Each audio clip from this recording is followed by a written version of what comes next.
Pues bien, aquí estamos con Jason Latour. Un placer tener aquí a Jason. Jason es uno de esos creadores que ha surgido en los últimos 10 años, que combina una cosa relativamente extraña, porque es dibujante, yo creo que un muy buen dibujante, y a la vez es también un muy buen guionista, pero a veces, pues eso, cuando eres dibujante y guionista, pues eres, digamos, creador autónomo, que hace las dos cosas. Jason, por alguna razón que supongo que nos contará a lo largo de esta charla, pues prácticamente o nunca, quiero recordar, pues ha hecho sus propios guiones, o sea, siempre ha trabajado con un guionista o ha sido el guionista de otra gente. Pero bueno, ya tendremos tiempo de hablar de eso. Vamos primero a empezar, pues como hacemos, que quizás es un poquitín repetitivo, pero bueno, no deja de ser interesante porque cada persona tiene su propia historia, cada creador tiene su propia historia de cómo llegó al medio. Entonces, Jason, creo que nacido en Charlottesville, no sé, ¿cómo fue tu encuentro con el cómic? ¿Eras de esos niños que leías un montón de pequeño, que emborronabas manteles y cuartillas, todo lo que encontrabas? ¿Cómo fue aquello? Cuéntanos un poco.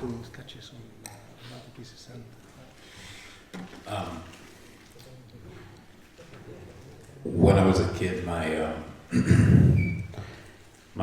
parents recognized pretty early that I liked to draw, and a lot of that was centered around my grandfather reading comics in the newspaper or cartoons on television, and this was, around the time when Saturday morning cartoons were at their height, so you started to get sort of like action-oriented cartoons when I was a child, so you went from,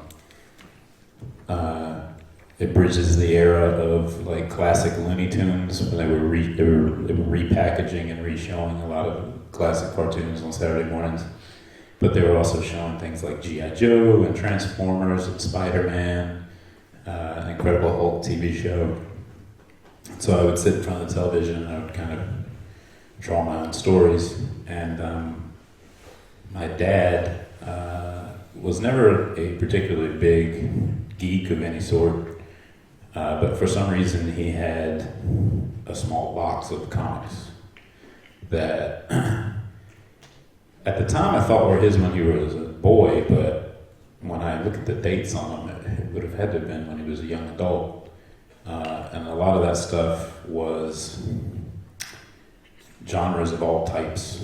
So I think maybe what initially drew me in was I liked the Hulk television show, and he had 2 issues of the Hulk where the Hulk fought Machine Man, and then he had a Jack Kirby Machine Man issue number 1.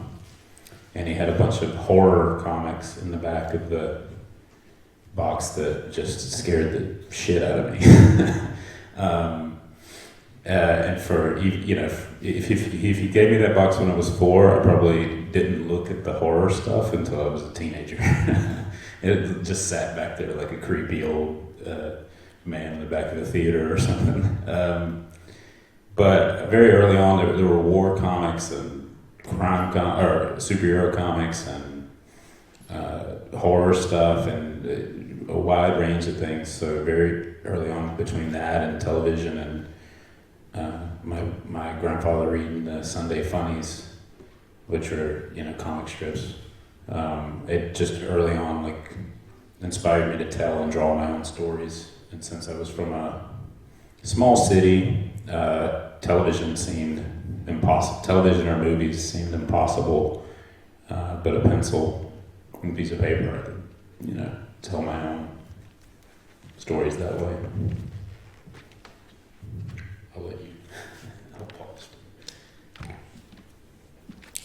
Lo cierto es que ya desde niño mis padres se dieron cuenta, desde que yo era niño, mis padres se dieron cuenta de que me gustaba mucho dibujar. Lo vieron desde una edad muy temprana. Y casi todo lo que yo dibujaba tenía que ver con una serie de factores. Por ejemplo, el hecho de que mi abuelo leyera las tiras de prensa en el periódico todos los domingos, yo lo recuerdo, y eso me llamaba la atención. Y también tuvo una influencia en mis ganas de dibujar las series de dibujos que echaban los sábados por la mañana. Es típico en Estados Unidos que los sábados por la mañana se echaban los dibujos para los niños.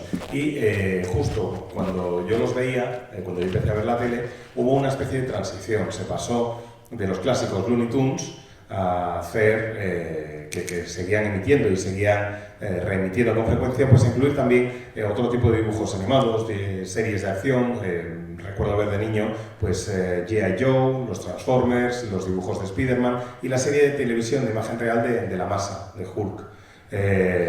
Y todo eso hizo que yo quisiera contar mis propias historias y me sentaba los sábados por la mañana a dibujar delante de la tele mis propias historias. Mi padre no es que haya sido nunca especialmente friki, pero no sé por qué tenía una caja llena de cómics de muy distintos géneros. Yo al principio pensaba que eran cómics que había leído él de niño, pero luego viendo las fechas de portada he comprendido con el paso del tiempo que no, que ya era adulto cuando se los compró. Pero el caso es que, como digo, tenía un montón de cómics de todo tipo. Ya os he comentado que me gustaba mucho la serie de televisión de La Masa. Bueno, pues resulta que había 2 números de La Masa, de Hulk, dentro de esa caja. En esos números Hulk se peleaba con el Hombre Máquina. Y también estaba en la caja el número 1 de la serie del Hombre Máquina, dibujado por Jack Kirby. Y al fondo había varios tebeos de terror, tebeos que realmente me acojonaban, pero bien. Y no me atrevía yo mucho a tocarlos. Leí y releí un montón de cómics, me dio mi padre a la caja cuando yo tenía unos 4 años, pero los tebeos de terror no me los leí hasta que fui adolescente. Estaban siempre ahí atrás, al fondo de la caja, como ese viejo chungo que se sienta solo y es bastante desasosegador y está sentado en la última fila del cine. Entre todos los géneros que había, predominaban los superhéroes y estos cómics de terror. Y entre esa caja de tebeos de mi padre, las series de televisión de los sábados por la mañana y los dominicales que leía mi abuelo, las tiras de prensa dominicales que leía mi abuelo, pues me encontré la inspiración para ir contando mis propias historias. Además, yo crecí efectivamente en una ciudad bastante pequeña y lo de tratar de contar una historia en televisión o en el cine o dedicarme a eso, pues parecía imposible. Pero lo de los cómics no lo veía tan lejano, porque bastaba con un poco con una hoja de papel y un lápiz para poder contar tus propias historias. ¿Y cuál fue entonces tu siguiente paso? No sé, ¿estudiaste quizá en alguna escuela de bellas artes o algo por el estilo? ¿Te preparaste por tu cuenta? No sé, ¿empezaste a demandar trabajos editoriales? ¿Cuál fue ese primer paso para que llegara a convertirte en profesional? Well, I was very lucky that I had a local comic convention, which is called Heroes Con. It's in Charlotte, North Carolina. And it's run by my local store. And when I was about 10, my dad took me to the convention, and by the time I was 13, I was bringing my own sample pages and going around and pestering each individual artist at the show for portfolio reviews. No one in my family had ever gone to art school, and I didn't know anybody who had ever gone to art school, so art school seemed impractical. And I think because comics allow you to take a piece of paper and tell a story immediately, more or less, I felt in my own egotistical way, I felt like art school was a waste of my time. So I would spend weeks leading up to this convention doing sample pages. I would draw the same, I would start with a very simple premise, which would suddenly become out of control, and I would tell the same story, the same 5-page story. I would probably redraw it 10 times before I went to the convention.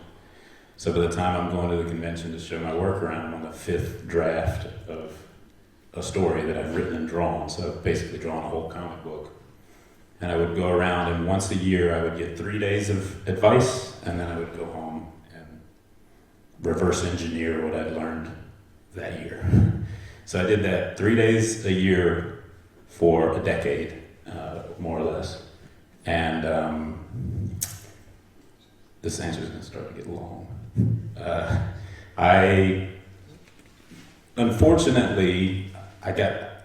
Fortunately, I got to know a lot of these comic book pros, But unfortunately, it was a time when the business in the United States started to implode.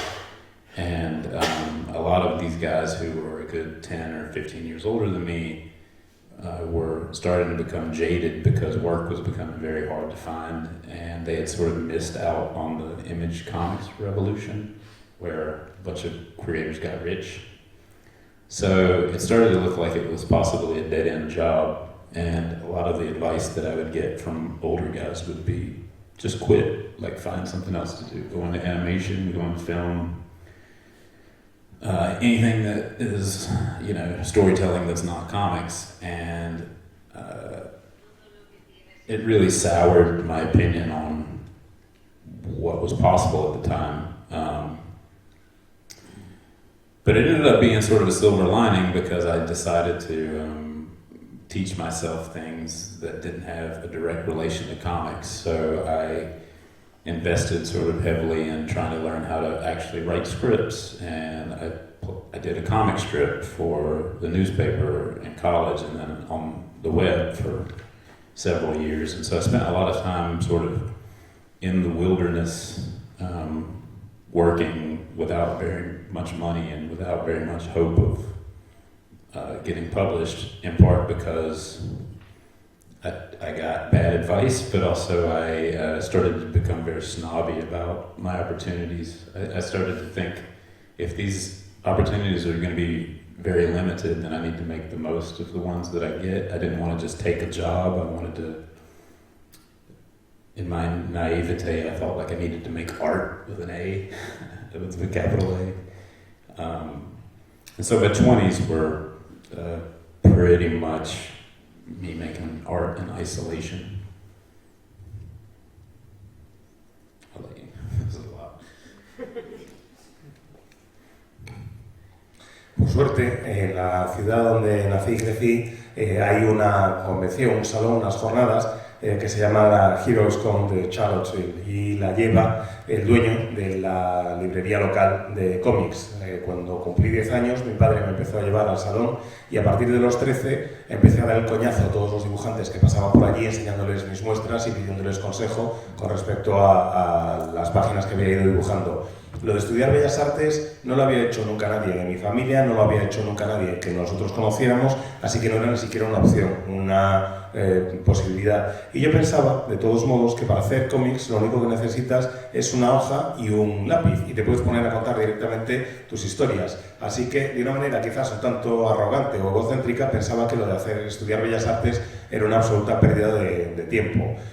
Lo que ocurrió durante varios años fue que las semanas antes de que se celebrara este salón, Heroes Con, yo me dedicaba a hacer un montón de páginas, pero un montón de páginas. Preparaba páginas que quería enseñarle a los dibujantes. Normalmente la premisa de la historia era una premisa bastante sencilla, pero se descontrolaba todo muy rápido y yo tenía que hacer y rehacer la historia una y otra vez. Solían ser historias de 5 páginas nada más, pero igual las rehacía pues hasta 10 veces. Y muchas veces tenía una versión, llegaba al salón con la quinta versión de la historia acabada, así que en realidad era como si hubiera dibujado un número entero. 5 veces 5 páginas era como si hubiera dibujado un número entero. Y una vez al año, durante 3 días, me daban consejo, me asesoraban, me decían qué es lo que veían en mis páginas y yo luego utilizaba los conocimientos aprendidos en esos 3 días para hacer una especie de ejercicio de ingeniería inversa, para tratar de deconstruir lo que había ido aprendiendo. Y ese fue mi modus operandi durante cerca de una década. Tuve la enorme suerte durante estos años de conocer a muchos de los profesionales que trabajaban en el mercado en aquel momento y la desgracia de que precisamente ese mercado estaba en proceso de implosión en Estados Unidos en aquella época. Los dibujantes con los que hablaba muchas veces eran 10 o 15 años mayores que yo y estaban bastante amargados ya, porque era gente que veía que se les había escapado el tren de Image y sabían que los fundadores de Image, por ejemplo, se habían hecho millonarios gracias a los cómics y a ellos esa oportunidad pues se les había escapado. Y el consejo que me solían dar era: déjalo, tío, si no te metas en esto, total, ¿para qué? Dedícate mejor a otra cosa, haz animación, haz cine, busca algo, si lo que quieres es narrar, que no sean cómics, cuenta historias pero de otra manera. Y eso acabó por amargarme también a mí un poco, por amargar la opinión y la visión que yo tenía del mundo del cómic.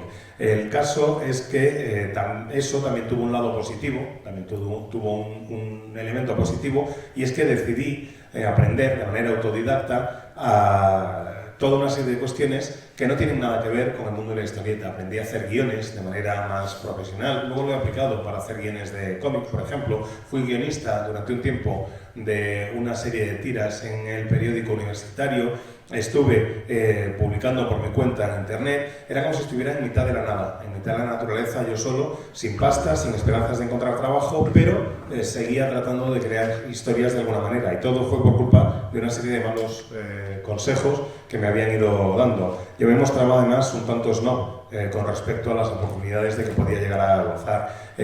Pensaba, bueno, como van a ser oportunidades tan limitadas, tengo que aprovechar al máximo cada una de las que se presenten, y todo lo que salga tengo que saber cómo aprovecharlo. Y encima, en mi ingenuidad, quería hacer arte, pero arte con A mayúscula. Y me tiré pues la década de los 20 a los 30 trabajando por mi cuenta, tratando de crear ese arte, y en solitario.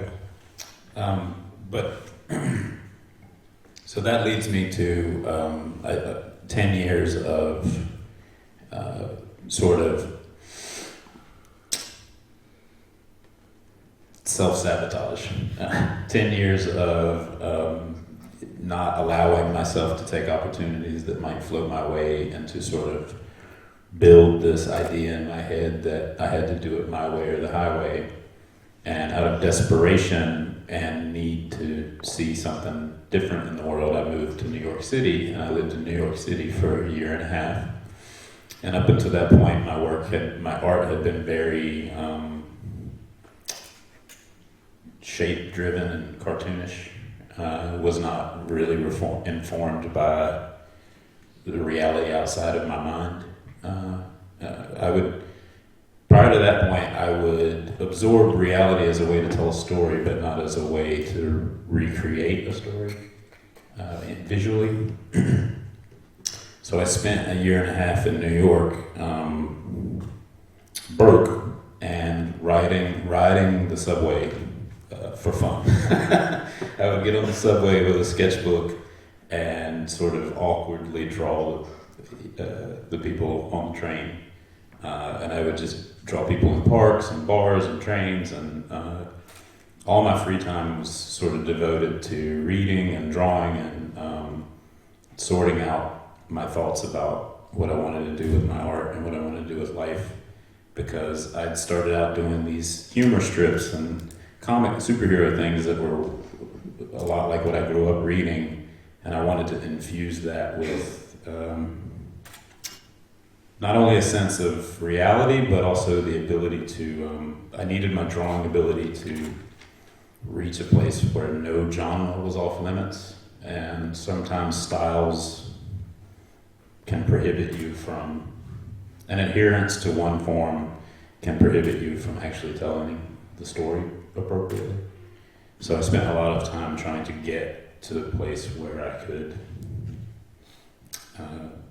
feel competent and comfortable telling a story that could change gears and be different kinds of tones within the same story. And I think some of that is why I refused to take certain jobs or didn't follow up on leads from editors and things. And it took me getting broke and walking into, having a friend drag me into Vertigo Comics, and I got a job within an hour. And from there, I went home and I had written a script for a friend, and I decided I would take the money that Vertigo Comics was paying me. I would draw their book and use that money to help my friend and I live while he drew the book I wrote.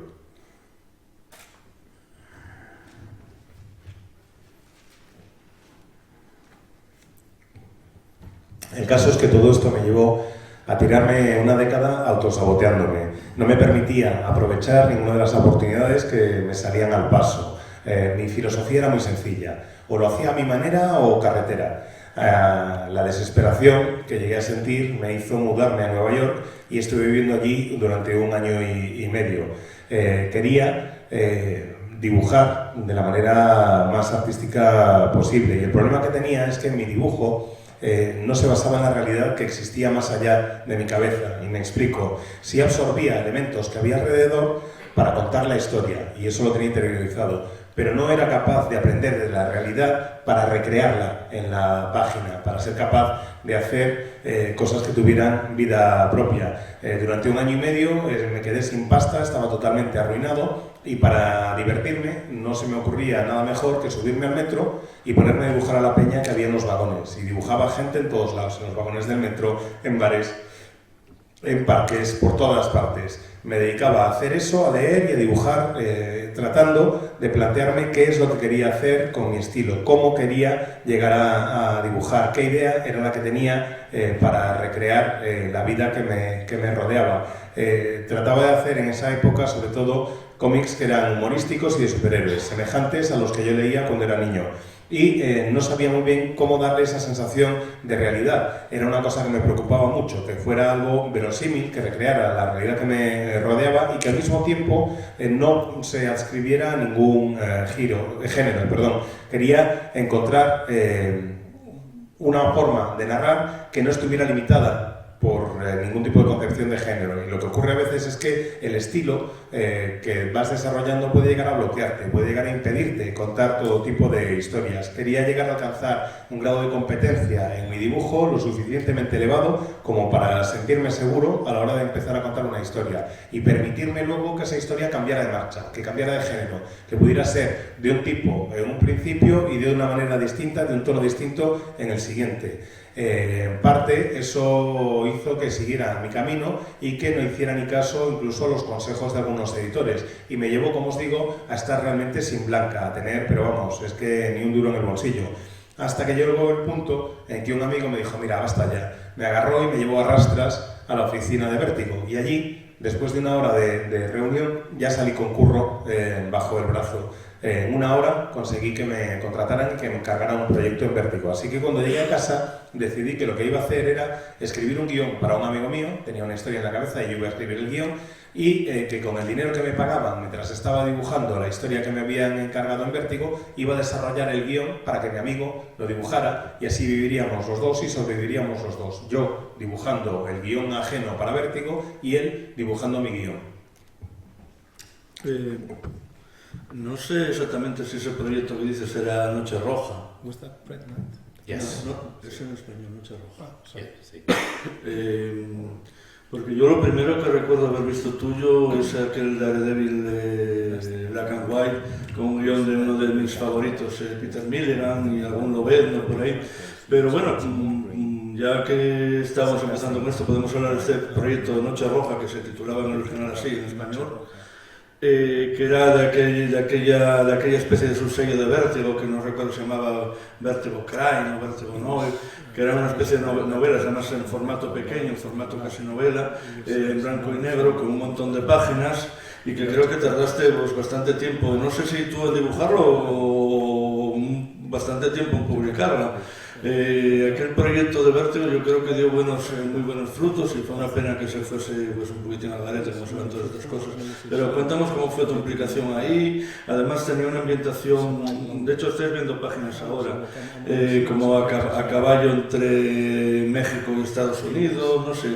Entonces viste que documentar especialmente. ¿Cómo fue todo este proyecto? Well, the main reason I agreed to do the book was I needed a job. But the secondary reason was that I had turned down many other jobs prior to that one.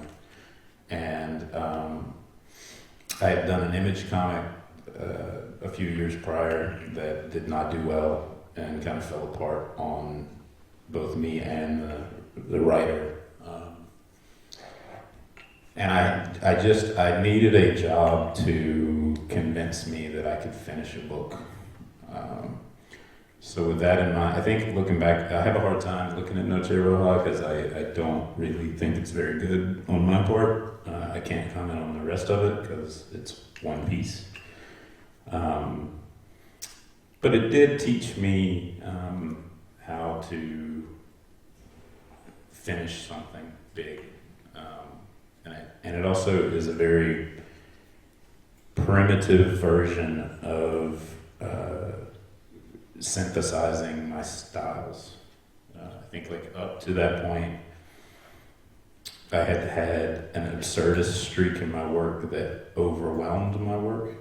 And then when I did Noche Roja, I think you can see the parts where I want to, it's fighting to become quirkier or like have moments that are a little more me, but they're not really present. They're sort of buried by the workload and by the fact that I had never worked with an editor before, so while I'm sure they would tell you I was very assertive, it was not assertive by the standards that I am now. But it's a work I don't like to think about much, but I do think it was an important step because it proved to me that I could do something that was, even if I had not quite mastered it, I felt like I was capable of doing something based in reality after having done that book. The stuff that I was writing at the time was also very realistic.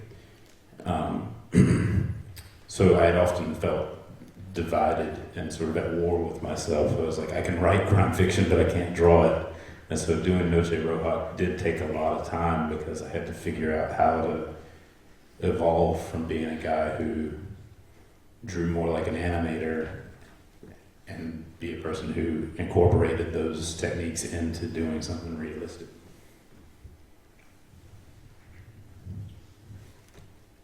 Realistic is always in quotation marks.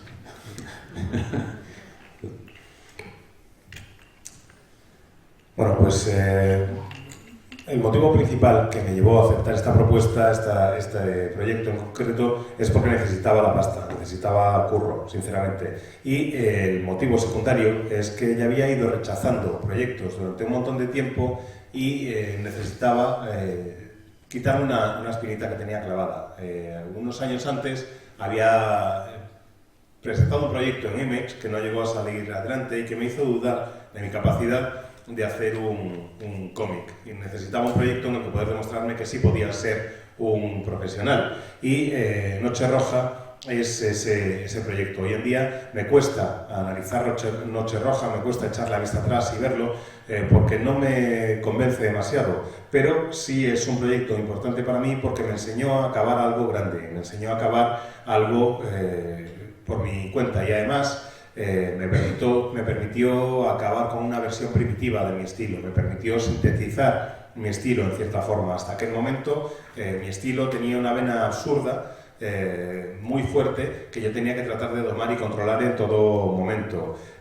Noche Roja es un trabajo que me resulta bastante raro y en el que en ocasiones veo ese afán porque el amor por lo extraño surja en la página, por ver algo que sea más yo, algo a lo que estaba más acostumbrado.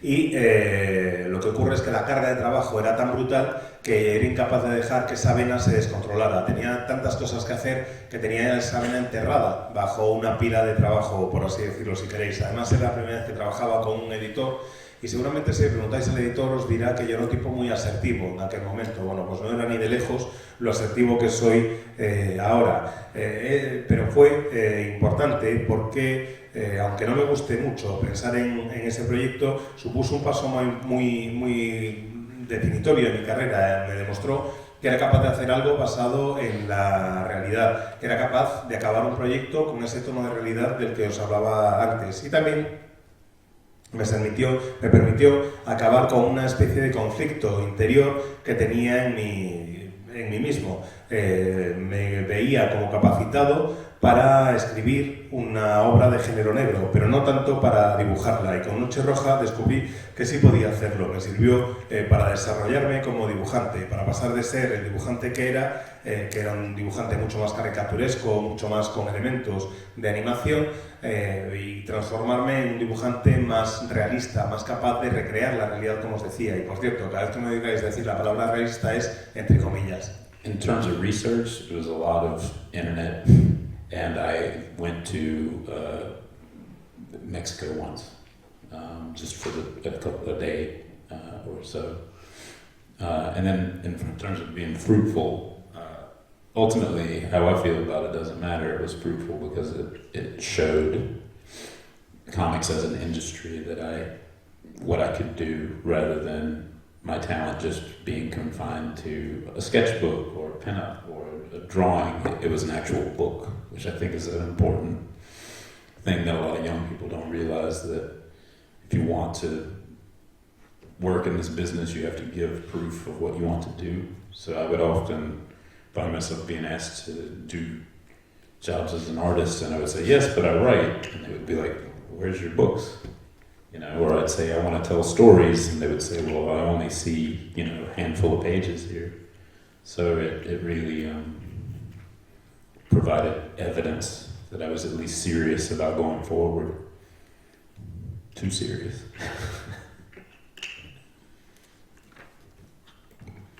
En cuanto a lo de la documentación, pues sobre todo procede de búsquedas en internet. También es verdad, es cierto que fui a México una vez, pero solo un par de días. Y da igual en el fondo cómo me sienta yo con respecto a este proyecto, porque el papel que tiene, el fruto que dio, fue demostrarle a toda la industria del cómic de qué era capaz yo, qué es lo que podía hacer. Demostrar que era capaz de crear un TVO, que mi capacidad para el dibujo no se confinaba, no se limitaba a un cuaderno o a una serie de ilustraciones, sino que era capaz de hacer un número entero. Hay muchos jóvenes que quieren dedicarse al mundo del TVO que no entienden que es muy importante demostrarle a la industria, si quieres entrar en ella, que eres capaz de trabajar, que eres capaz de contar una historia. Yo a veces iba a reuniones y decía, es que soy guionista, y me decían, bueno, ¿dónde está algo que hayas hecho? O les decía, es que soy dibujante, y me decían, vale, ¿dónde están tus páginas? Necesitaba poder demostrar que iba a contar una historia, y eso, para eso me sirvió Noche Roja, para tener pruebas de que iba en serio con respecto a lo que quería hacer. Tan en serio iba que a veces incluso creo que voy demasiado en serio. Sí, y si esta fue, como tú dices, tu prueba de fuego como dibujante, pues más o menos, si no calculo mal por aquella época, tuviste también, yo no sé si exactamente tu primer guión publicado, pero sí, digamos, uno de los más enjundia publicados, o sea, el primero, un poco más, que fue el Loose Ends. Cuéntanos cómo... me gustaría saber si efectivamente fue el primero publicado, pero también que nos hables de este proyecto, cómo fue tu relación con unos dibujantes ya profesionales, cuando tú eras pues, más o menos un guionista que debutaba y todo esto. Well, I was fortunate that a lot of my friends and colleagues in the States knew, or at least believed, that I was a good storyteller, because artists often see a lot of work that the general public doesn't, because we spend a lot of time at conventions together and a lot of time, you know, sort of trying to work our way into the business together. And so I had a lot of good relationships with other artists, because even if I had not proven that I could write yet, I knew how to talk like a writer. I knew how to present my stories well, I guess, which is a thing that a lot of artists struggle with. And so I kind of got lucky in the sense that Chris Bruner, who drew Loose Ends, really believed in it. And we made a real sort of like blood pact to finish it. And it took a long time to finish because he was so serious about it being good. And for me as a first-time writer, it was a real trial by fire, because I had written a version of it that was kind of complete, but I had written it when I was 24 years old, and the book it wasn't finished until about two or 3 years ago. So it's a very strange project, because it's the ideas and impulses and thoughts of a young man who, you know, looking at it now is like looking at an old photograph. I'm very proud of it. Very proud of I think it has a lot of warts and problems on my side of things, but I'm very proud of the effort it took to make it and the seriousness and fun we had making it. And it taught me a lot about who I am as a writer and who I am as a storyteller. And one of those lessons was to lighten up and find places to embrace being absurd and to embrace the joy of coming up with ideas. And then it also sort of honed the skills and ability to do realistic stuff and to look at my own world with seriousness that I needed for something like Southern Bastards later on. So it was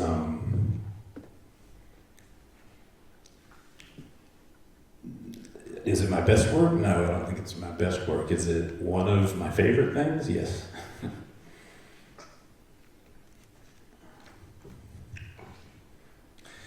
Por suerte, tengo muchos amigos y colegas en Estados Unidos que piensan o que están convencidos o que creen realmente que soy un buen narrador, o los tenía en aquel momento. Sé que he ido conociendo a dibujantes, y muchas veces los dibujantes vemos páginas unos de otros que luego no llegan al público en general, y eso es porque si haces un poco el circuito de salones te encuentras con que todos estamos intentando entrar en el negocio juntos y vamos haciendo pruebas y nos las vamos enseñando, así que tenía relación con otros dibujantes ya desde hacía tiempo y sabía hablar a un dibujante de manera que le interesara, sabía presentar bien una historia, que es algo que muchos dibujantes no saben hacer. Y con Chris Brunner, que es el dibujante de Loose Ends, me encontré con alguien que creía realmente en el proyecto. Hicimos una especie de pacto de sangre entre los dos para acabar la historia. Nos costó bastante tiempo porque él se lo tomó muy en serio para que saliera todo lo mejor posible. Y para mí, efectivamente, como decías, fue una prueba de fuego como guionista. Porque yo tenía una versión completa de la historia, una versión que había escrito cuando tenía unos 24 años más o menos, pero el proyecto no lo acabamos hasta ahora 2 o 3 y es un proyecto bastante extraño porque he ido retrabajando en él y veo las ideas y los impulsos propios de alguien joven, pero acabado cuando yo ya era más mayor. Es como ver una foto antigua, es un proyecto del que me siento muy orgulloso. Es un proyecto que tiene muchísimos problemas por mi parte, pero a pesar de eso me siento orgulloso de la dedicación, la energía y el tiempo que nos tomamos para hacerlo, de lo en serio que nos lo tomamos y al mismo tiempo de lo mucho que nos divertimos haciéndolo. Me enseñó quién era yo como dibujante, no solo como escritor. Me enseñó que tengo derecho a sentirme un poco, a divertirme un poco más cuando estoy trabajando, a dejar que surjan ideas absurdas, a buscar incluso en parte esas ideas, y me permitió al mismo tiempo refinar mi estilo, ser capaz de seguir en esta búsqueda de herramientas para recrear la realidad, cosas que luego me han resultado muy útiles en series como en Paretos Cabrones, en Southern Bastards. Así que respondiéndote un poco más o añadiendo algo más, si alguien me pregunta si es mi trabajo favorito, si es mi mejor trabajo, perdón, diría que no, pero sí desde luego es uno de mis preferidos. Estábamos viendo ahora imágenes de tu paso por la serie, la adaptación de la película de Tarantino Django, que al parecer se basaba con el guión original y en el que estaban involucrados grandes artistas como Vera, muy querido aquí en esta sala, y algún otro, y tú te encargabas de las escenas de flashback, más o menos. No sé, cuéntanos cómo es esto de participar en la narración, o sea, la narración gráfica de una película pues famosa, una película que impactó en su época, como era Django. It was exciting at the time. I mean, it still is, but it was. I had gone from working on short stories at Marvel as an artist to working for Mike Mignola, and which he was one of my favorite artists as I was a kid, and holds I think most people know the level of esteem which Mike holds in comics. So it took a lot to walk away from doing those jobs, but I was in my early 30s, and I had aspirations of doing my own thing, which ultimately became Southern Bastards. But at the time, I was sort of in flux, and I had chosen to sort of like step away from doing work on Mignola's books, and I was about to start writing for Marvel. So my plan was I was going to flip-flop my career. I was going to go from being a guy that drew for money and wrote for nothing to a guy who drew stories he wants to, even if it doesn't pay, and writes for hire. Because writing is a much more productive way to put books out. You can do it a lot faster. It's got its own existential crises and problems and stresses, but it doesn't require the same amount of sweat equity and work at the table. So just as I had decided that I was going to make this shift, I was going to step away and not draw for a little while or invest in my own stuff, I get an email from Guerra saying, like, the workload on Django Unchained is really heavy, and I think it's not a surprise to anyone that Guerra is a lovable madman, and he was under the impression that he was going to adapt to the movie without watching the movie. And there were all these sequences. I knew that I couldn't hold myself to that. I didn't want to tell a story twice, which is, I believe why he wanted to do it that way. But luckily he had in mind the scene shifts, all these scenes that are in the book that are not in the movie. So I, in a weird roundabout way, got to sort of direct a Tarantino script, because all the scenes that I did don't take place in the movie. And it was difficult, and the speed at which I had to do it was uncomfortable. So, I look at those pages now and I kind of wince, but it was a tremendous opportunity, and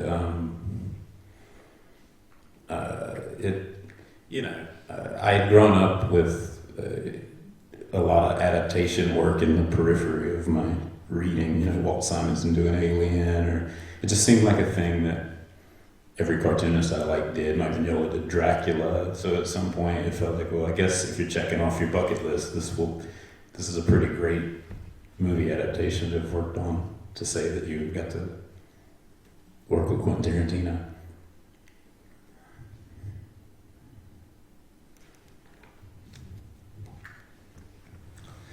Fue desde luego una experiencia muy emocionante en su momento, y lo sigue siendo ahora. Yo había pasado de encargarme de historias cortas en Marvel a trabajar para Mike Mignola, que es uno de mis dibujantes favoritos. Era uno de mis dibujantes favoritos cuando era pequeño, y me imagino que todos los aquí presentes sabéis la alta estima que se tiene a Mignola en el mundo del cómic. Así que después de estar primero en Marvel y después con Mignola, me costó mucho el tomar una decisión, y la decisión que tomé fue que iba a dejar ese trabajo porque quería hacer algo distinto. Tenía 30 y pocos años y quería hacer algo propio, quería hacer algo que fuera de mi propiedad, y quería además darle una vuelta total y absoluta a mi carrera. Después de estar trabajando para Mignola y en Marvel, quería convertirme en guionista. Después de haber estado dibujando, quería convertirme en guionista, pasar de ser el tipo que dibuja para ganarse la vida y para ganar pasta y escribe gratis porque le apetece, a ser el tipo que dibuja las historias que le vienen en gana y de vez en cuando, pero que se gana la vida profesionalmente como guionista, porque me parece que escribir es una manera mucho más productiva de ganarte la vida en el mundo del cómic. Es verdad, es más rápido y puedes tener más colecciones en marcha. Es verdad que viene acompañado de toda una serie de problemas propios, de toda una serie de crisis existenciales propias también, pero quería ir cambiando la forma de ganarme la vida porque, por difícil que sea lo de escribir los guiones, la carga de trabajo no es tan grande como la de dibujar y no tienes que pasarte tantísimas horas atado a la mesa. Y justo cuando había tomado esa decisión recibí un correo de Guerra. Guerra me decía que estaba muy agobiado, que la carga de trabajo en la adaptación de Django era muy grande y que se le podía echar una mano. No sé si lo sabéis, pero Guerra es un verdadero chalado entrañable. Es un tipo increíble que es capaz de pensar que puede trabajar en la adaptación al cómic de una película sin haberla visto. Y él me ofreció ayudarle en una parte que ni siquiera estaba en la película. Yo lo que no quería era rehacer algo que yo hubiera visto, y lo de encargarme de los flashbacks me permitía hacerlo o trabajar en algo distinto. Lo que se ve en el cómic, esas secuencias de flashback, no aparecen en la peli. En cierta forma era como si estuviera dirigiendo un guión de Tarantino, porque era Tarantino quien había escrito eso, aunque no lo hubiera rodado después, y yo le estaba dando forma en una página de cómic y no a algo que no iba a aparecer en una pantalla de cine. La verdad es que fue bastante difícil el proyecto porque íbamos muy justos de tiempo, con plazos muy cortos, y encima veo las páginas y me rechinan bastante lo que veo, pero al mismo tiempo fue una oportunidad increíble. Yo había crecido leyendo adaptaciones de todo tipo de películas al mundo del cómic, y muchos de los dibujantes que me gustaban ya habían trabajado también en adaptaciones, por ejemplo Miñola en el caso de Drácula. Así que me dije, mira, si tengo una lista de deseos o de cosas que quiero hacer en el mundo del cómic y una de ellas es una adaptación, qué mejor manera de tachar eso de la lista que adaptando un guión, una obra de Tarantino. I would also say, I suppose that this was an important time for me as an artist, because I think if I look at that work, I can see how I had built up I built up enough muscle in terms of and ability to draw realistically to suit my needs, but I could see like the need to be more abstract and more expressive, like trying to fight its way to the surface. And if you look at a cognitive memory I had is of drawing books for Mike Mignola and putting down a strange shape for a nose or mouth, and whereas if I had been working on a Marvel comic, I might have said, well, that looks a little weird for a person's face. But I thought, people buying Mike Mignola books should be accustomed to weird shapes by now. So I'm going to just go with this and leave it as it is. And one of his first comments was, I love that nose. Like, he was obsessed with the nose that I left in. And it gave me a lot of confidence to get weirder and more abstract and to sort of push. I had always wanted to synthesize things, but the ratio was now, I had inverted the ratio. I had gone from being very cartoony with almost no realism to starting to be too realistic. And so I tried to find my way back to the middle with these projects. But that was difficult because they were period pieces. There was a World War II book followed by Django, which was a Western. And so, looking back on it in this moment, I can see how the conditions were starting to be created to level out. Además fue un momento bastante importante para mí como dibujante, porque si os fijáis, yo creo que en aquel momento yo había desarrollado la suficiente musculatura, por así decirlo, la suficiente capacidad como para ser un dibujante realista, y de repente noté la necesidad de incluir elementos más abstractos y expresivos en mi obra. El recuerdo cognitivo que tengo es que cuando trabajaba para Miñola podía poner una mancha, una forma un poco rara antes de dibujar una nariz o una boca, algo que si lo hubieras visto en un TVO de Marvel te hubiera llamado la atención y te hubieran dicho ¿qué hace esto aquí? Y no te lo hubieran permitido. Pero si alguien se lee un TVO de Miñola es porque está esperando y acostumbrado a encontrarse con manchas y formas raras ahí metidas. Así que me dije a mí mismo en aquella época que estaría bien dejarlo tal cual lo estaba haciendo. Y de hecho, Miñola, uno de sus primeros comentarios fue: me encanta esa nariz, déjala así. No sé por qué tenía una especie de obsesión con las narices y le gustaban las que yo dibujaba. Eso me dio confianza, me hizo pensar que podía dejar o explorar un poco este camino un poco más raro, algo más abstracto, y que podía salir algo de ahí. Creo realmente que había pasado de ser un dibujante demasiado caricaturesco a ser un dibujante, y que no tenía casi elementos de realismo, a ser un dibujante demasiado realista, y ese afán por buscar una vena un poco más absurda, un poco más expresiva, me permitió pues encontrar un poquito más un punto de equilibrio entre ambos estilos. Es verdad que también me resultó difícil porque me estaba encargando de un cómic de época después de haber hecho porque me había encargado de un cómic de época, después había hecho un cómic bélico y encima me había encargado también luego de Django, que era un western. Las condiciones no eran las ideales, pero todas estas páginas y recordando ese momento veo mi afán por buscar ese equilibrio. Y bueno, luego llega un momento también que, como tú dices, has tenido pues tocado diferentes géneros, pero te llega la oportunidad de convertirte en guionista de superhéroes, que primero creo que fue Winter Soldier, pero luego aquí Lobezno y Patrulla X, y luego un poquitito más tarde pues Spider-Gwen. ¿Cómo te enfrentaste tú a este reto pues de hacer personajes tan reconocibles como en el caso de Lobezno y Patrulla X, o quizá de otros personajes nuevos, relativamente nuevos como Spider-Man, pero que eran también, que se convirtieron enseguida como bastante famosos y tal? ¿Qué pensabas que podías, qué punto de vista pensabas que podías aportar tú a estos iconos? Well, really, the X-Men was very difficult because I was very excited about writing that book. I had enjoyed X-Men my whole life. I had very ambitious plans. I was very happy to be the successor to Jason Aaron on the comic. And then when I began the comic, I got 2 issues in and they said, "Oh, we forgot to tell you we're going to kill Wolverine."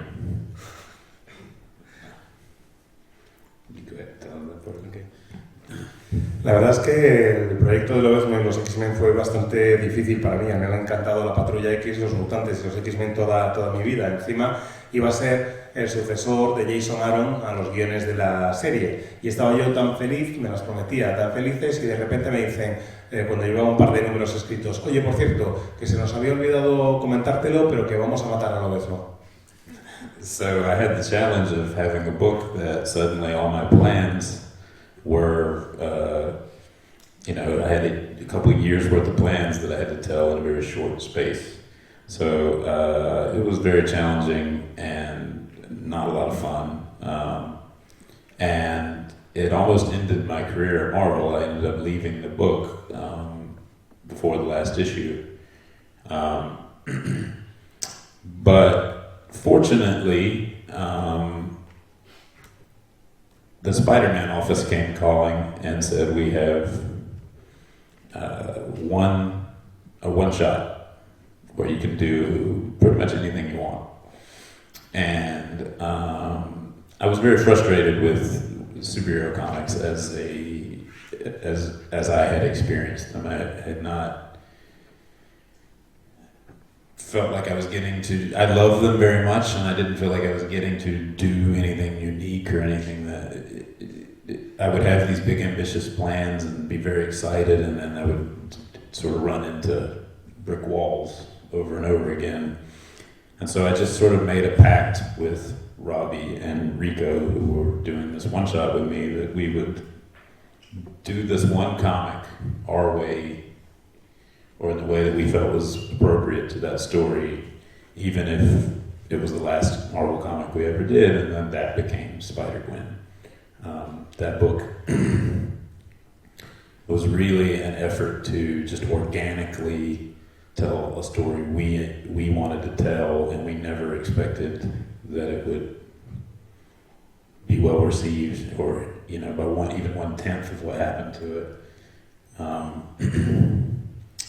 And it just changed my whole career as a superhero writer. I went from being a guy that had followed, I believe companies trusted to follow big writers. So they would say, you know, the 2 projects I did prior to that, I followed Ed Brubaker on Winter Soldier and Jason Aaron on Wolverine and the X-Men.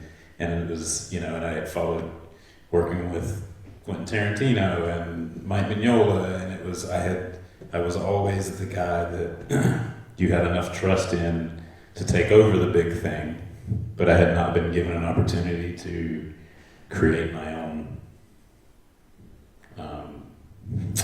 you know, lane, so to speak. And so that was it was a very important lesson in a very strange and organic way in which failure and feeling like I was almost about to lose the thing that I had always wanted to do, and then just being bold enough to try something different and to stick to, and also being, you know, having an editor that will actually like allow us to do it. It was the rarest of instances where the stars aligned and everything changed.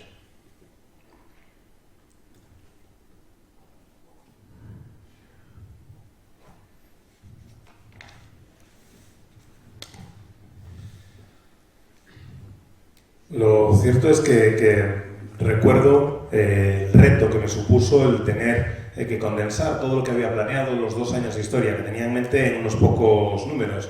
Fue un desafío muy duro que se cargó buena parte de la diversión que hubiera sido el proyecto y que casi se carga también mi carrera en Marvel. De hecho, llegué a dejar la colección antes de que se hiciera el último número.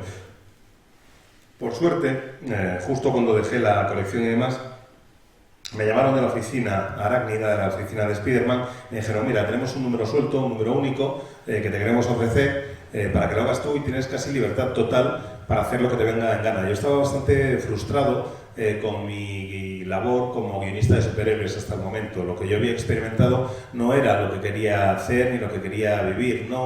Me encanta el género de los superhéroes y quería haber hecho algo único, y hasta entonces cada vez que me mostraba ambicioso y cada vez que pretendía hacer algo un poco diferente, acababa dándome de cabezazos contra la pared.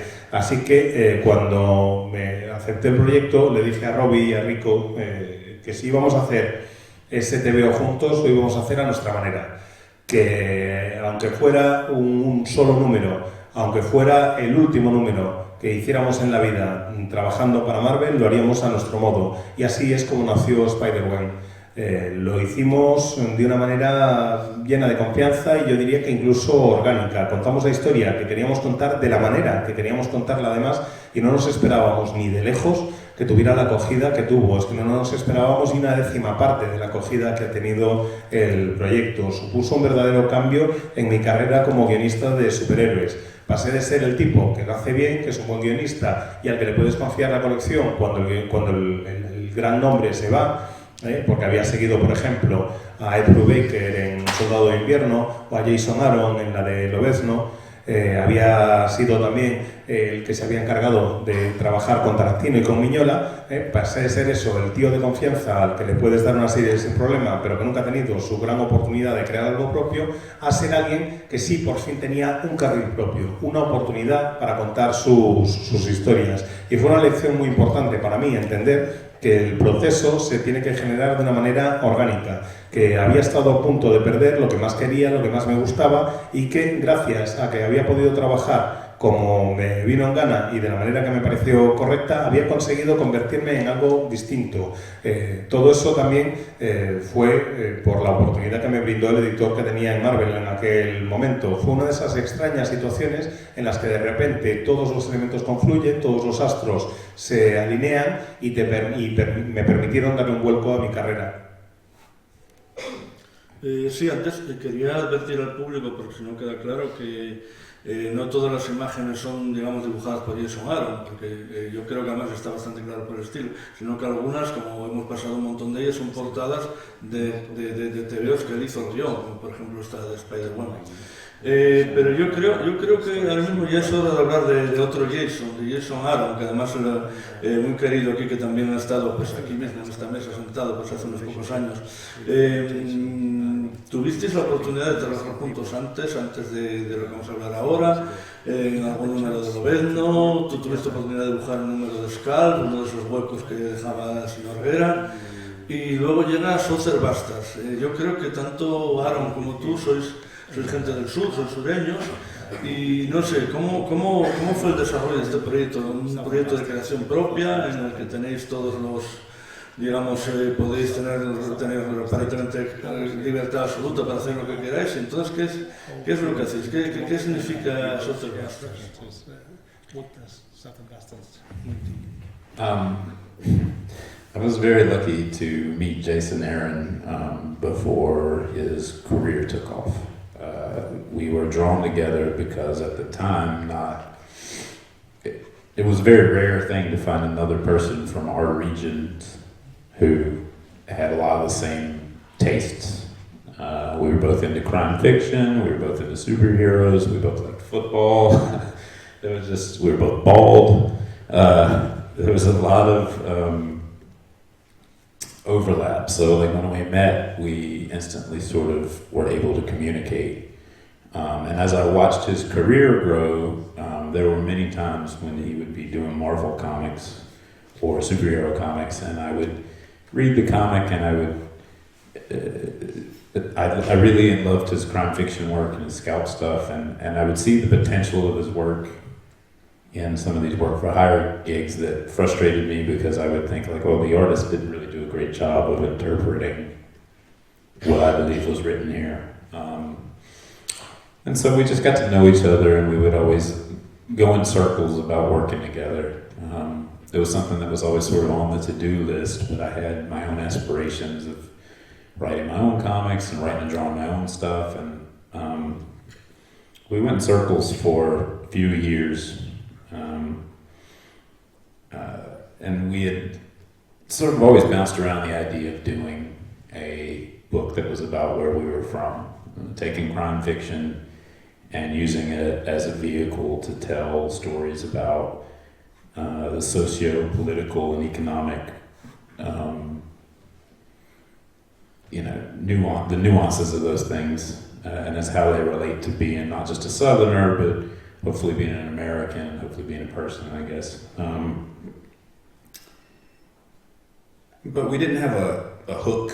Like we didn't have something to grab you. We had, Jason had this vision of a crime football coach, but he didn't yet have a way to get you into the story. He didn't have a way to invite the reader into that.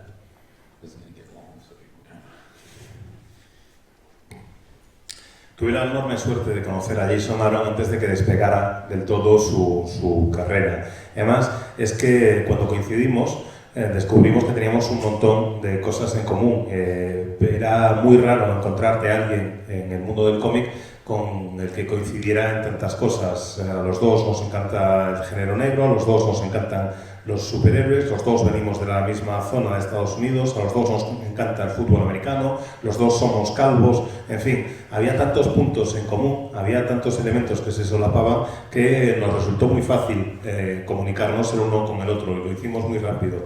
Y el caso es que nos hicimos bastante amigos y yo iba siguiendo con interés su carrera, leía las colecciones que él iba haciendo, Scalp me parecía una maravilla.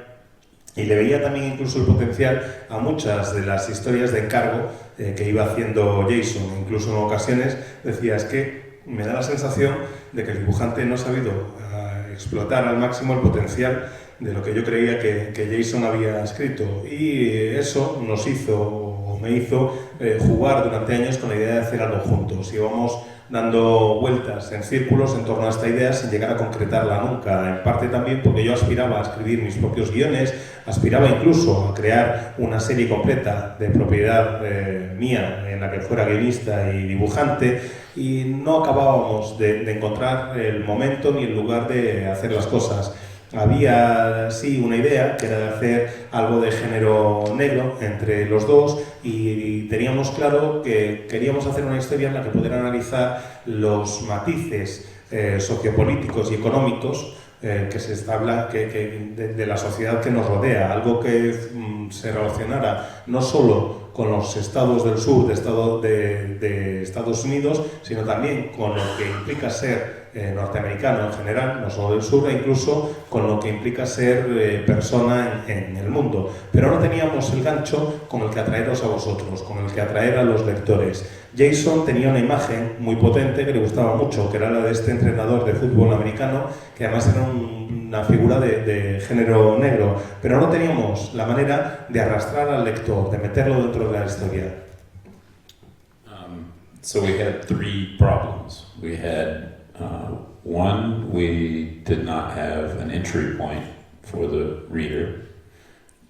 Two, because sport, I would guess in every country, sports and comic books seem divided. Maybe not in Japan, where sports manga is a thing, but in a lot of traditionally in the States, football. Nobody. You would think a football comic would be the lowest selling thing of all time.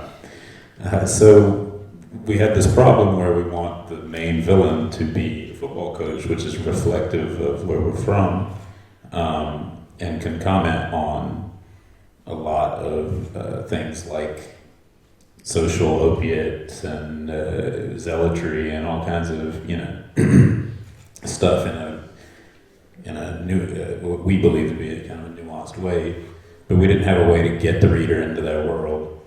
We also had the problem of I did not want to do Scalped 2. I felt like Scalped was a very good book, and that Guerra is a fantastic artist, and I did not want in any way to try and be a clone of Guerra. I wanted to do my own thing and find my own way of being self-expressive. And three, I had a writing career. I had a career that I wanted to synthesize back into being like a guy who does his own things. I could write and draw my own stories. But in reverse order, the first thing sort of took care of itself in the sense that Jason had was starting to catch on at Marvel and become a bankable commodity, and that allowed Image to approach him with a blank slate. So Image came to him and said, anything you want to do with anybody you want to do it with. The second thing about Guerra not trying to be Scalped 2 had a lot to do with organically finding the story and allowing for the introduction of the absurdist streak and an abstract streak in my work that I talked about earlier, both in my writing and in my art. We talked long and hard about how some of the scariest people we've ever met are also really ridiculous. They're really funny in their own way. And then the last thing was Jason was dead set on a long series. And I did, since as an artist, I did not want to do a long series. I wanted to do a short book. So I kept trying to convince him to do more or less some kind of Western. But we both knew Westerns were sort of a dated genre. You walk into a Western with a lot of preconceptions. I'll let you tell this and then I'll finish the Western.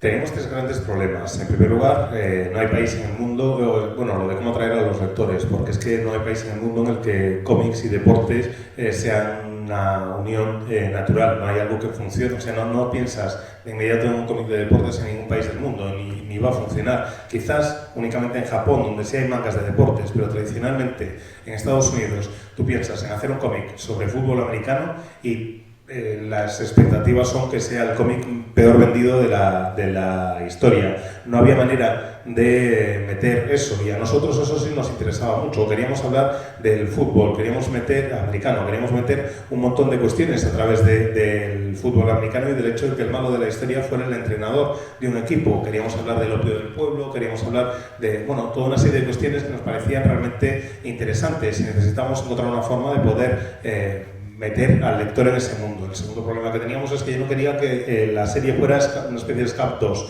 Scalp es una colección excelente, que eras un dibujante fantástico, lo que no quería era clonarle.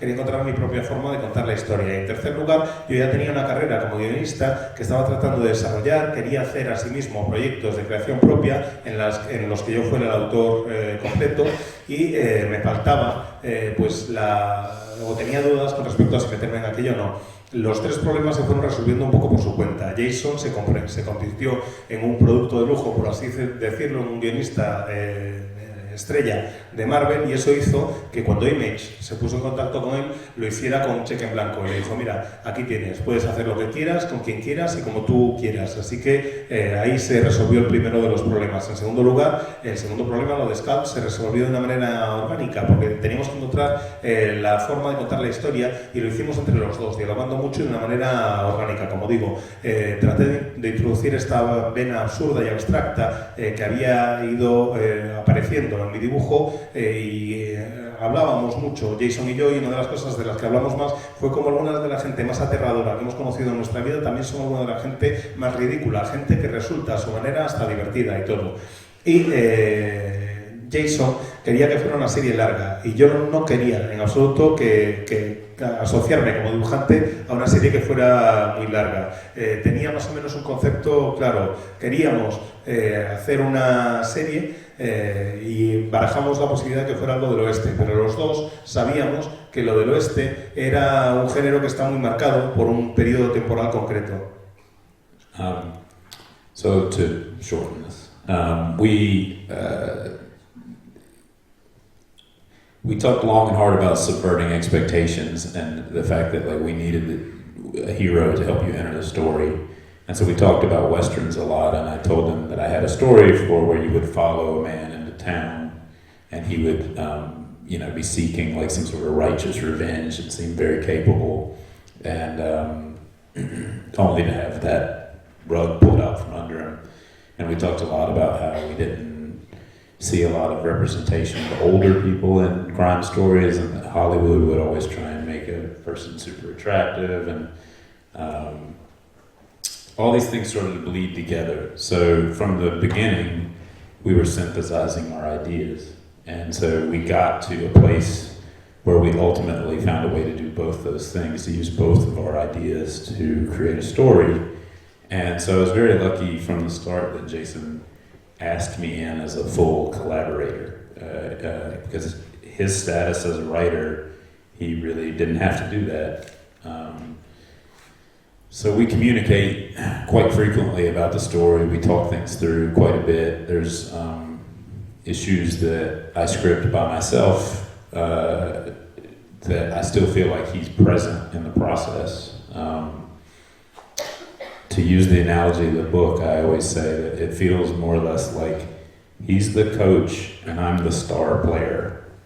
So before the game starts, we talk about what we're going to do at length. But in the game, I have the freedom to adapt and change and introduce new ideas and new things, and we adapt as we go to meet our purpose.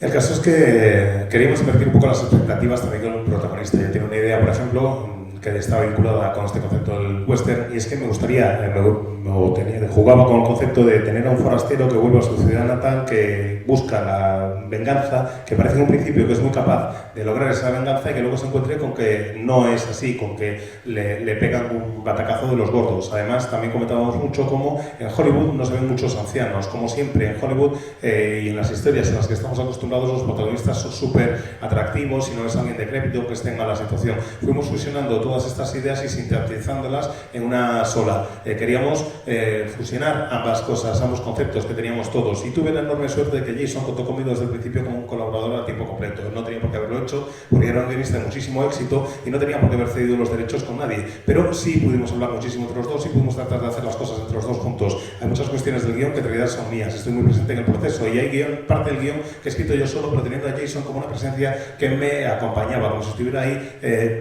presente todo el rato. Usando una analogía que tiene mucho que ver con la serie, podría decirse que él era el entrenador y yo era el jugador estrella. En el momento en el que el partido no ha empezado todavía, puedes discutir la táctica entre los dos. Pero una vez el partido está en marcha, era yo el que tomaba las decisiones, era yo el que tenía la libertad de adaptarnos, de ir buscando cuál era la mejor táctica para lograr el objetivo que nos habíamos fijado entre los dos. ¿Y no tuvisteis dado lo que pasa en la serie, no tuvisteis alguna crítica, alguna protesta por alguna persona del sur o incluso algún jugador de fútbol americano que dijera, bueno, ¿cómo os atrevéis a pintar de esta manera? Nosotros no somos así, o no sé, algo de esto?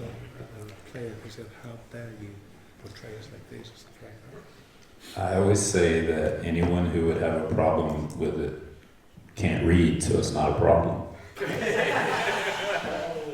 Siempre he dicho que si alguien, que todos aquellos que pudieran tener un problema con la serie es gente analfabeta, así que ningún problema.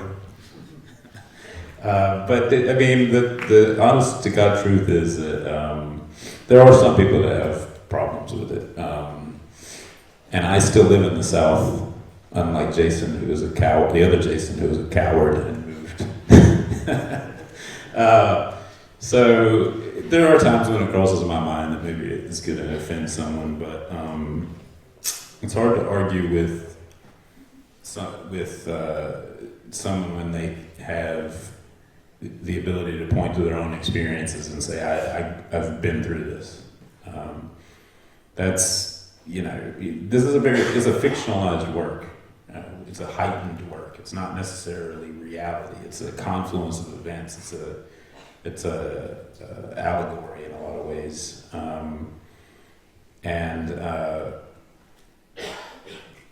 if there's one thing rednecks like, it's to be made fun of by other rednecks. There's whole industries based around this in the United States. There's like comedy tours that seem to be comprised of nothing but comedians who make fun of other rednecks. So I think speaking with sort of an assertiveness and a what you feel is honest is important, because it makes even something that might be controversial, I don't know, it makes it register in a way.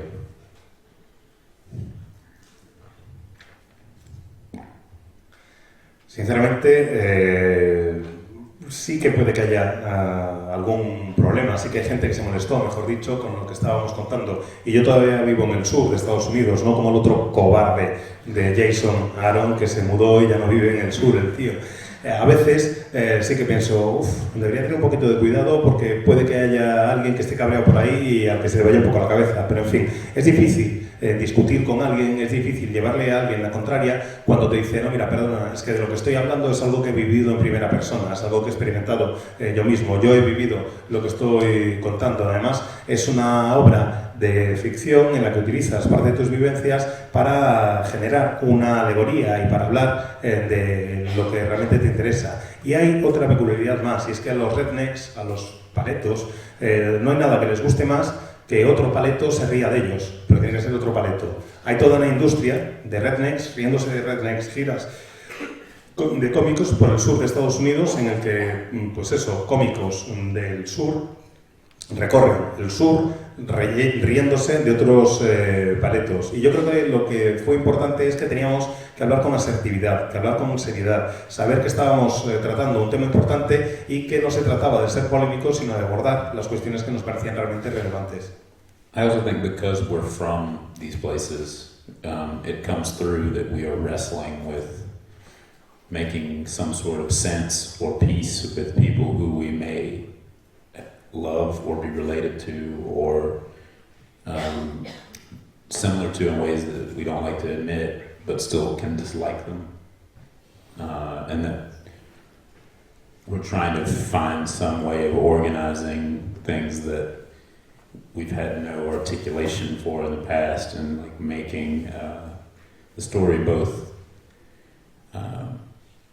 an exploration of these things, but also hopefully enjoyable. So I hope the enjoyment factor sometimes supersedes the controversial parts of it.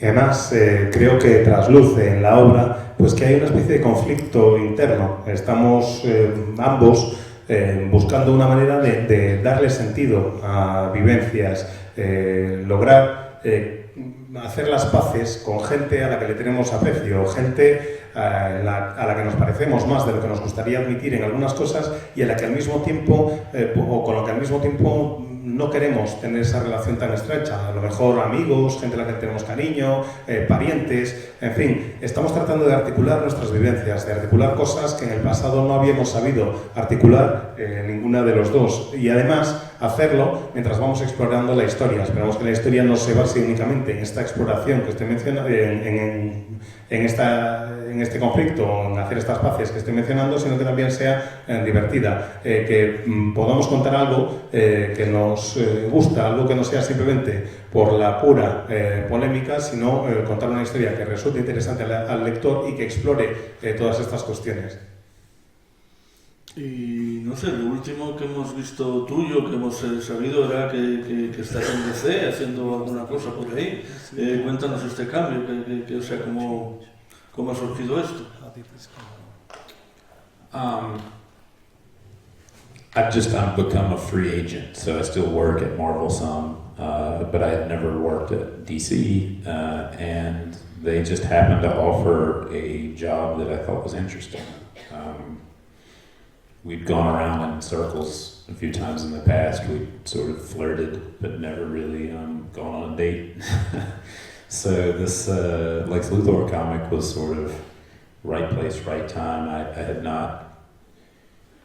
the success of Spider-Gwen, it ran for almost 50 issues, and the success of it in other media, and I was fortunate enough to get to be a small part of the Spider-Verse movie and a small part of what those guys are doing now. So a lot of my time that I used to dedicate to writing monthly comics has been like occupied elsewhere, and it's made getting that next mainstream Marvel DC project off the ground a little more difficult. But DC came calling at a time when it was just a character I thought would be interesting to explore, because Lex Luthor to me was kind of the opposite of Coach Boss. Coach Boss is a man who's been driven by the fact that he was never given a chance to succeed. He feels he was robbed of his chance to succeed, that he found a ceiling where he could have been a genius or a virtuoso or a talent, or found some way of being accepted through football, and football was kind of robbed from him, and he becomes this toxic version of that. And Lex Luthor was similar, but I had watched this thing about athletes who were geniuses in their sport, but then struggle with being reacclimated into reality.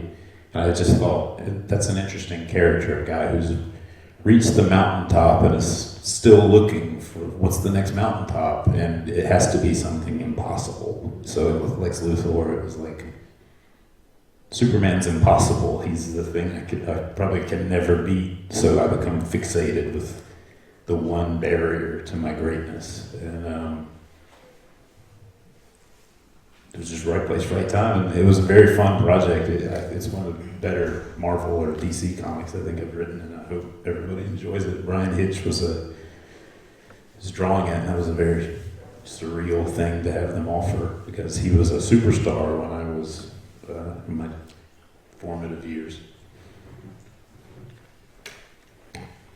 Bueno, ahora mismo soy agente libre, sigo colaborando con Marvel también en muchas cosas, pero nunca había podido trabajar con DC. Digamos que con DC, cuando me ofrecieron algo interesante, pues lo pude aceptar. Hasta el momento con DC ha sido un flirteo, no habíamos salido con una cita y este proyecto por fin se ha convertido en la primera cita que tengo con DC. Puedo seguir trabajando con ambas editoriales. El caso es que Luthor fue una cuestión de estar en el sitio en el momento adecuados. Después del éxito de Spider-Man, que llegó a tener casi 50 números, pues había ganado una cierta reputación. Además, Spider-Man me ha abierto otras muchas puertas. He podido colaborar por lo menos un poquito en Spider-Man, en el universo, la película, y ahora mismo soy una parte, aunque sea pequeña, de lo siguiente que está haciendo la gente que ha creado la película de Spider-Man en un nuevo universo. Estoy trabajando en la secuela. Y el caso es que en el mundo del cómic había una serie de cosas que tenía en la cabeza que quería hacer. Había una serie de proyectos que quería llevar adelante y DC me ofreció la oportunidad de explorar algo que me parece muy interesante. Creo que Lex Luthor es en cierta forma el opuesto al entrenador Boss. El entrenador Boss es un tipo que cree que nunca ha tenido una oportunidad, que le han robado la oportunidad de ser alguien realmente importante. Él se ve como un genio, como un virtuoso, como alguien que para lograr la aceptación social tiene que hacerlo a través del fútbol y que de repente le quitan el fútbol,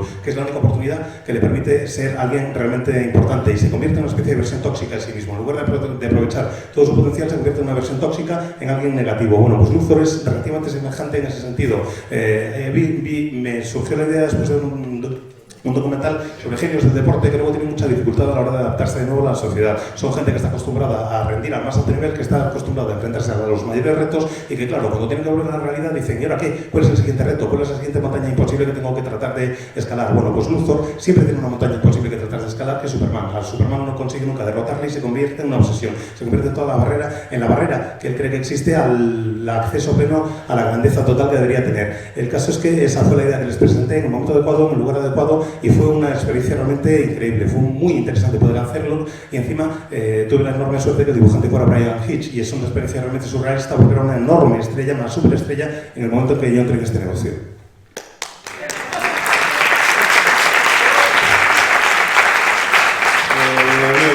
Jason Latour es un dibujante de grandísimo talento, muy personal, gran guionista también, y ahora mismo Southern Bastard para estos cabrones, pues que de alguna manera es como se titula aquí, y es una de las series que mejor explora pues la violencia en una comunidad pequeña y que es muy interesante. De verdad, los que no los conozcáis, que la leáis, que lo vais a pasar muy bien o muy mal también. Y muchísimas gracias, Jason Latour, por compartir este momento con nosotros. Vamos a dar un aplauso para que